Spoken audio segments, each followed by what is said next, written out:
En una carta entregada a la Fiscalía a principios de este año, Pablo Hernán Sierra, alias Alberto Guerrero o Pipinta, aseguró que el expresidente Álvaro Uribe dio la orden de asesinar al jefe paramilitar Vicente Castaño en marzo de 2007.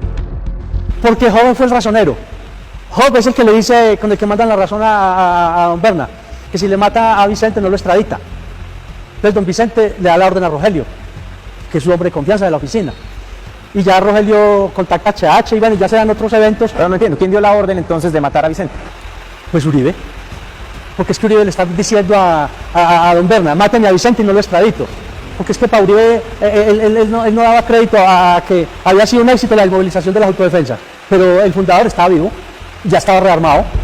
Este homicidio sucedió en una finca a orillas del río Nechí, en Antioquia, después de la captura masiva de la mayoría de jefes paramilitares, quienes para esa época ya habían entregado las armas.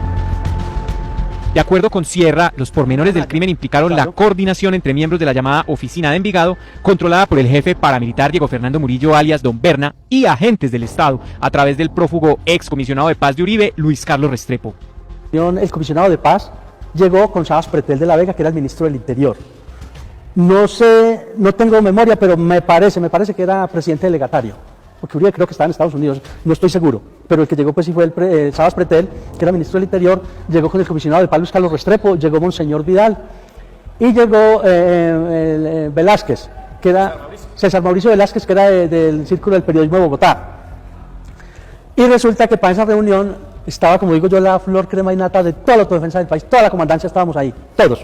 Cuando don Vicente termina de hablar, prácticamente desafió al Estado, porque don Vicente le dice al gobierno, le dice que de los 32.000 desmovilizados hay 1.500 hombres que equivalen a ser coroneles de batallón, que son los que van a los campos de batalla, que van a la guerra, y que esa organización estaba preparada para volver a arrancar, porque como ya se habían desmovilizado casi todos, y en muy poco tiempo volver a estar fortalecidos. Entonces resulta que Uribe captura a todos los jefes simultáneamente. ¿Por qué? Porque a todos les tenía seguridad del gobierno. Entonces los tiene ubicados a todos los captura simultáneos. Danielito, que era el segundo de la oficina de Rogelio, que la gente quería más inclusive al mismo Danielito que al mismo Rogelio, que era mucho más antiguo, que Rogelio pues fue del CTI, y Rogelio llega a la oficina es cuando matan a Semilla, el hermano de don Berna, porque Rogelio trabajó en el CTI, entonces Rogelio era la chapa, era el que andaba con Semilla, el que le prestaba la seguridad y lo llevaba a todas partes y con la chapa de él. Entonces don Berna ahí donde conoce a Rogelio, y cuando matan a Semilla ahí donde don Berna nombra a Rogelio jefe de la oficina. Bueno, entonces Danielito, a pesar de tener órdenes de captura, lo dejan ir, pero resulta que a Danielito la condición era que tenía que matar a Vicente. De hecho, sobre este crimen, don Berna se refirió en una carta enviada en 2013 desde una prisión en Estados Unidos, confirmando que asesinaron a Vicente Castaño en coordinación con el gobierno nacional. El relato de Pablo Hernán Sierra coincide con la declaración rendida por otro exparamilitar, Jesús Ignacio Roldán, alias Monoleche, quien declaró los hechos ante los tribunales de Justicia y Paz en 2013 y, según su versión, Luis Carlos Restrepo, el excomisionado de paz de Uribe, hoy prófugo de la justicia, habría sido el coordinador del crimen. Alias Monoleche fue escolta y hombre de absoluta confianza de Vicente Castaño Gil, fundador de las Autodefensas Unidas de Colombia.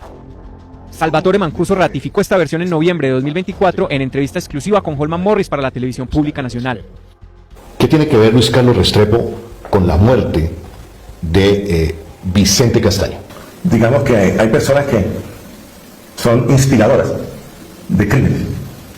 Cuando Vicente Castaño le solicitó al comisionado Luis Carlos Restrepo y al presidente Uribe, y así se lo hizo saber a través de Sabas Pretel de la Vega y de Monseñor Vidal de la Iglesia Católica, que él se entregaba si se firmaban los acuerdos a los que habíamos llegado a las autodefensas con el gobierno del presidente Uribe en representación del Estado colombiano.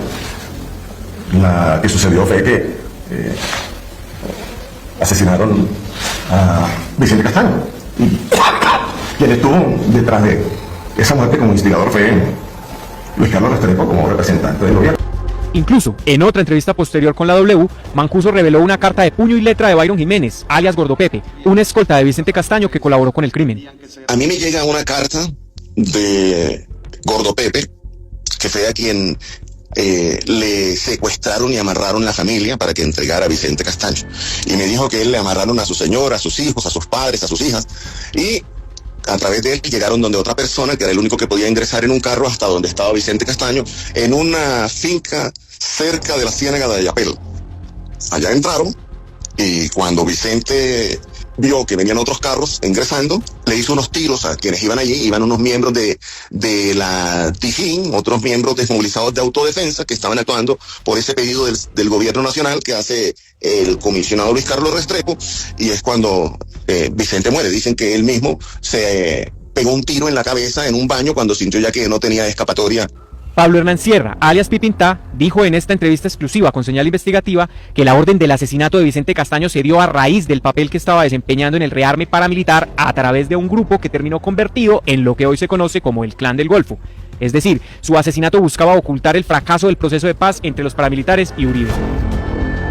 Al volarse don Vicente de esa finca y están capturados todos los jefes, el Uribe se preocupó mucho. Porque Uribe, ¿qué dijo? Pues hasta el momento es un triunfo la desmovilización de las autodefensas. Pero resulta que uno de los propios fundadores de las autodefensas está vivo y se voló. Entonces, ¿qué va a pasar? Entonces resulta que don Vicente es el que funda las Águilas Negras. Pero con la muerte de Vicente Castaño, ya nacen las autodefensas gaitanistas fundadas por don Mario.